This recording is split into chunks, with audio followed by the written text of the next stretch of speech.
welcome to the Discriminating Gamer, the board game review show that had a dream about you last night. You don't look good naked. Anyway, my name is Cody, and we're going to take a look today at Tsuro of the Seas. In Tsuro of the Seas from from a renowned game company, you are going to take on the role of seafarers. 2 to 8 players are going to guide their ships through these treacherous Asian waters. Now, this is a tile-laying game. Essentially, every turn somebody's going to lay a tile, and they're going to move their ship along these tiles. Very similar to the original Tsuro. But in Tsuro of the Seas, there's a difference, because there are sea monsters called the sea monsters. And the sea monsters are going to appear throughout the board, causing all sorts of havoc. Now, what you're going to do at the beginning of the game, you're going to roll some dice. That will give you grid coordinates and tell you where you're going to place some sea monsters on the board. Then, on everybody's turn, you're going to roll a dice, see what number comes up, and if it's a certain number, you're going to add one of the sea monsters to the board. So then you have to roll again to figure out where it comes in. There's all sorts of rules for placement and how these things move and operate. But then you are going to lay down a tile on the board that you're adjacent to, and you're going to move your ship along the pathway of that tile.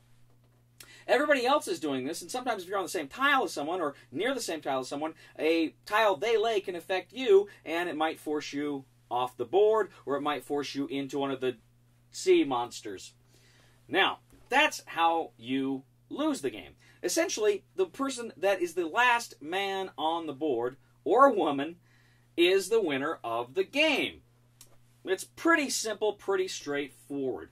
Some of the rules for placement of the sea monsters is a little odd at times, but I mean, ultimately it makes sense. Not ultimately that complicated. Now, I should point out, too, there is also Tsuro of the Seas, an expansion called Veterans of the Seas. And Veterans of the Seas adds some pretty funky new tiles. These tiles are things like you can create whirlpools that can send you to different parts of the board. There's also cannons, which if ever you come in contact with a sea monster, you can essentially spend a cannon from your hand of tiles and destroy the sea monster. The downside is if you hold on to that tile, of course, you have fewer options for laying tiles, because your hand's only 3 tiles. You do get a draw one at the end of your turn. So what do I think of Tsuro of the Seas? Well, I gotta tell you,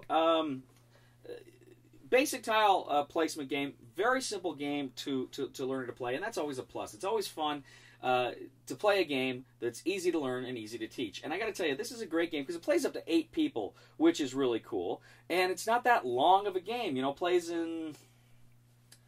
Longest game I played is maybe 45 minutes. It's not very long at all.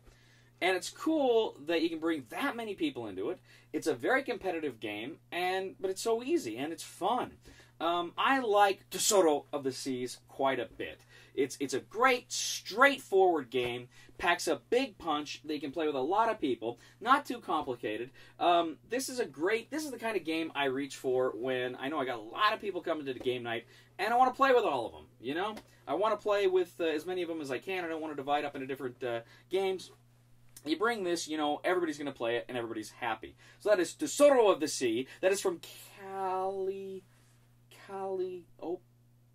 Games. So, check it out. It's fun, and the recommendation for the discriminating gamer, of course, is going to be buy it. Thank you once again for joining us here on The Discriminating Gamer. As always, we ask you, please like us on Facebook and subscribe to us on YouTube. And I'm going to say it once again because I seriously think it may be my new favorite word, Tsuro! Please somebody help me on my feet again, and I don't know where I'm going.